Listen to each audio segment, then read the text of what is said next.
Emil Meek. It has been a while. Hey. Emil. Oh. Boom. Whoa, look at those guns. How are you? Yeah. I'm pretty good. I'm awesome, actually. Where are you? And you? I'm back home. Back home in cold Norway. That is a nice looking setup you got there. You've got the Venator title. You've got a trophy of some sort and a guitar. What's that trophy? My honorable member of the band trophy. Oh, wow. You play in a band? Yeah. Which band? What's it called? It's called Auto Karma.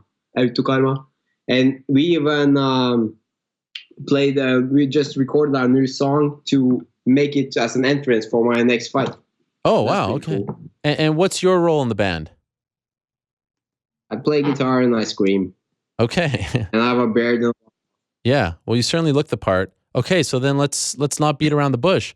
Are you fighting December 30th in Las Vegas?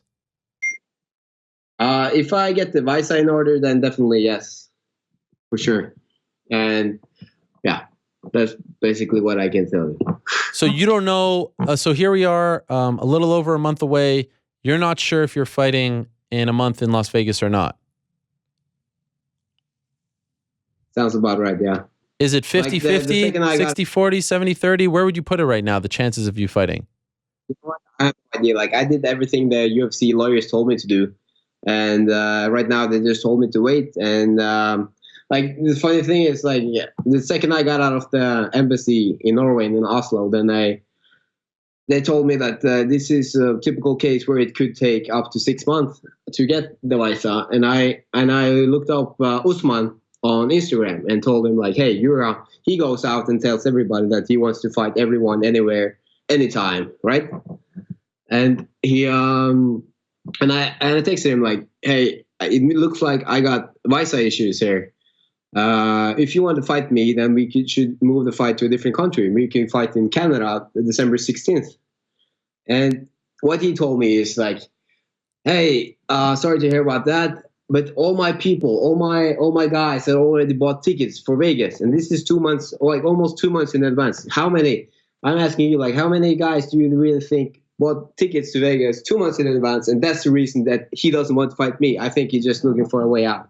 Like 1,000 people, 500, I guess, like three people out there for tickets. I think that's still the excuse. And to be clear, you could fight in Canada? No visa problems there? Yeah. I fought in Canada before, you remember? Yeah, I don't know if the visa expired, or something like that. I know Canada is a much more welcoming country. They have no problems with this sort of thing, especially Norwegian people. But what's the issue that's preventing you right now from fighting in the U.S.? I don't know. This is just they told me the application could take 6 months, and that's all I know. I got a letter from the Nevada senator or the Senate, and they told me that they understand that this is a time is of the essence, and they would recommend to prioritize this application and all that. But it typically would take 6 months at this time. So. Is it hard? Is it hard to get motivated as far as training is concerned when you don't really know if you're going to be fighting in a month? Not really. Like, of course, like fights like this really triggers me.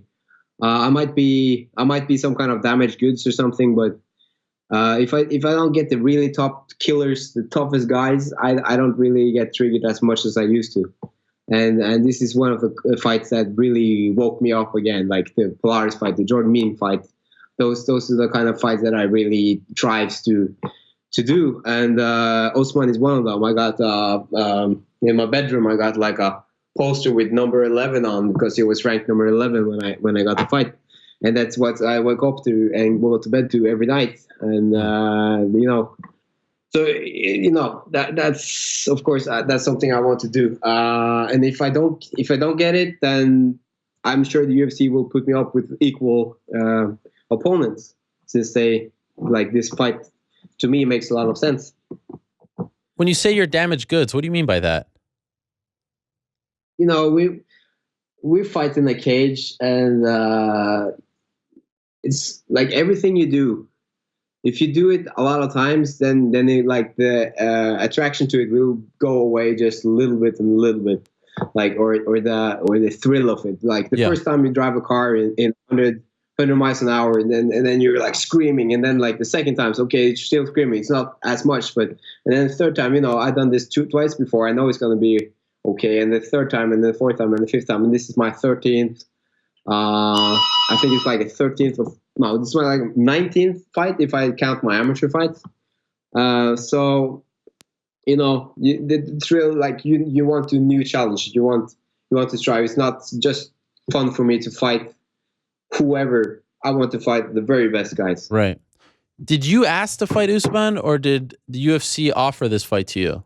Where are you going? The UFC presented me. Huh? Where are you I off just had to deliver my laundry. Okay. That laundry service is awesome. So what do they do? They bring it to your apartment, your house? I put it in a bag. They come get it, and I get clean clothes, and I don't have to fold them. What a luxury! I know. One of the best sponsors I got. Oh, that's a sponsor? You don't even have to pay for it? That's amazing. Give them a shout out. What's their name? It's Vaskebudet. Vaskebudet. It's like laundrydelivery.no. Okay. It's pretty cool. Incredible.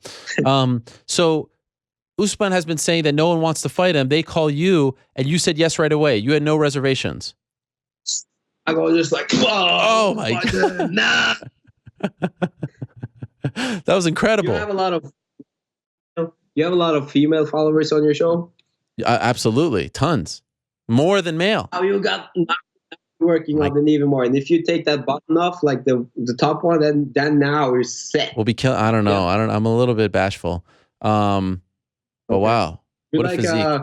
Like a handsome Ben Stiller. If you take that chop off, you will definitely get a lot of female followers. Some say Drake. You want to go with Ben Stiller? That's fine. I get Drake a lot. Yeah. What's that tattoo, by the way? What does that signify right here?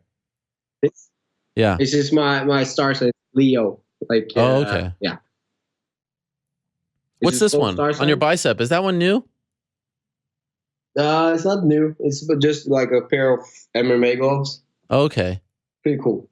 After this fight was announced, Usman was on our show and he was like, I want to fight Colby Covington and all that. And I know you heard this and were upset. Do you feel like he was trying to change the fight? And are you worried that you're not going to get this fight against Usman and have to fight, a guy who doesn't excite you as much as you said? No, not really. Usman is, I think he just wanted to set up his next fight or something. I don't know. And I think Colby is well, I don't know. If he pulled any of that racist stuff in Norway, he would be done. He would be like forever out. And I think maybe the only funny thing Colby ever said, it was like he told himself that he was handsome, and that was his words. But it's an interesting time at 170, right? Because there's Colby, there's Usman, there's Darren Till. You're in the mix now back. You haven't, I feel like, and maybe you disagree, but it feels like it's been so long since we saw you. Like your debut was almost a year ago now. Do you feel like you're sort of out of sight, out of mind? Like you've lost some momentum? Not really. I feel like it's been a long time and I really want to fight. But other than that, I don't feel like I'm dropping out of the mix because they just offered me the top 50, like a top 15 guy. And I think I managed to stay pretty active, and I'm in shape, and I'm better than ever. I know everybody says it, but it's also true, because if you don't get better when you're training, you absolutely suck. So, why did you have to pull out of that fight in May? I had a groin injury. So I pulled my muscle in the groin, so I couldn't kick or I couldn't do anything really. So that's all healed up now, and I feel super. Why do you think talking about injuries? What's that? Talking about injuries is boring, right? Okay, fair enough. Why do you think people don't want to fight Usman, and why do you want to fight him? What do you see that others don't? I don't really know. I don't really know why people don't want to fight him. To be honest, I don't know. Like, I want to fight him because he's a top ranked guy. He definitely earned his spot there. He's fought 6. Is it 6 in a row? He won all of them. But if you see my last two opponents, my 2 guys has bigger names than all the 6 guys he fought. Huh. And so I think this fight absolutely makes sense. And Yeah. even though I take a little shortcut, since it's not too let me just turn off that sound. Yeah. I think it makes a lot of sense for this fight to happen. So did the UFC say to you, if you don't get this visa, if you can't fight on December 30th, that he's going to remain on the card and fight someone else, and you're going to essentially lose this opportunity? They want. I think that's gonna happen. If I don't get the visa in order, then they will find a replacement for it. Oh. But I'm not sure the UFC does. When do you expect to find out either way if this is happening? Well, this is like they told me like either it's a 10-day thing or it takes 6 months or anything in between that. That's all. And they just the UFC office just told me to have patience, and I tried pulling everything I got, but it's just have to have patience there. So wow, the question is not about if I'm getting it or not. It's just when I get it, if I can get time. Yeah. So you just wake up every morning, you go train, you think about Usman, but you don't know if you're going to be fighting Usman. Yeah, basically. What a crummy situation. It doesn't matter. Like it's fun, huh? It's a bit of a tough situation to be in mentally. I mean, I feel like that's tough.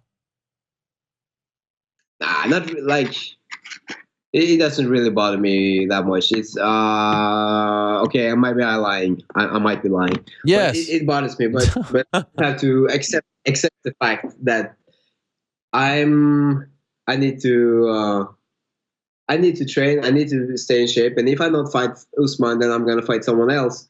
And it doesn't really matter. Like all the training I put in with the guys at Frontline and MMA Trondheim and all that places, it's going to pay off one way or another. If it's going to be against Usman or not, that I don't know. That's the only thing. What do you think about the whole division right now with Tyron Woodley and his shoulder, and he wants to fight Nate Diaz but doesn't want to fight Colby Covington? What do you make of the whole thing? Yeah, I know. If I think I want to fight everybody in the top 15 except Tyron Woodley. He's going to kick you in the leg for 5 times 5 minutes and just like keep running away and throw that fucking overhand. I don't want to be one of those. Like he's going to kill the fight, and no matter who he's going to fight against, he's going to kill the fight. Wow, you think he's boring? I'm there to fight. I'm for myself, and people say they fight for the audience and everything, but I fight for myself. I want to be in the octagon, and I want to fight. I think that's the fun part about it. Yeah. I don't want to, play games. I want to fight. Are you like getting anxious now? I mean, it's been almost a year, like I said. You haven't had that sensation, that feeling. Are you missing it? Do you feel like you're going a bit stir crazy? Yeah, I've been trying to, fill up the empty gap there. I've been playing rock band concerts and go partying with that stuff, and I got the motorcycle license and trying to not kill myself on that. Yeah. So you get a little restless, but if I'm not fighting in December, I'll be fighting in the first card in Europe, and that's 24th of February, and then I can fight Darren Till if he wants to fight. And is that happening in February? I think that was a false report. Was it? Yeah. Then my bad. Then in London. Yes, in London in March. Yeah, of course. But I don't understand, why not just put you on the Winnipeg card? They have a card in Canada 2 weeks before. Just do that.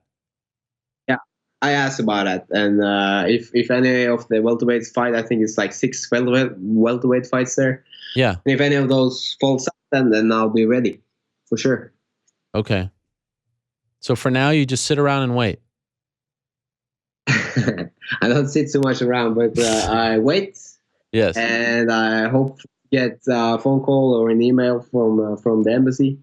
And I get, we even, like, I set up my whole camp over there. Like, I ordered tickets for all my guys. I have a, what's it called, like I think it's $12,000 house for a month. Wow. In Vegas. that was like 2 minutes away from the UFC PI. Wow. 2 minutes from the UFC PI, and I scheduled like with the coaches at Extreme Couture, with Dewey Cooper, with Kevin Lee. Like everything was set up to just like we were supposed to go in 1 week from now, and that would be just like we had a whole mansion, and we would take my guys over there, we would train, we would fight, we would have fun and be in Vegas and do all that stuff like 5 weeks in advance of the fight. So now it's just standing there empty. So if you're heading to Vegas, then I can hook you up with a place to stay. Yeah, and this would have been your first time fighting in the United States, right? Yeah. Yeah, man. How did I'm surprised that they would even book this fight without knowing about your visa problem. Is it about something in your past? Like, what's the issue here? What's the issue stopping you from getting this? I don't know. They just told me it's going to take 6 months, up to 6 months. That's all I know. All right. Well, keep us posted, Emil. I was looking forward to this fight. I will. Kudos to you for stepping up and taking it. And it's great to see you and your pecs as always. What's that? Thank you. Yeah. If you want big abs and muscles like me, then you have to drink protein shakes. Yes, that's right. All right. Well, good luck to you. I hope it works out. I've been on the other side of that as well. I know what it's like waiting for those visas. It's not very fun, but hopefully we'll get to see you on December 30th against Kamaru Usman. Thank you for the time, Emil, and please keep us posted. Absolutely.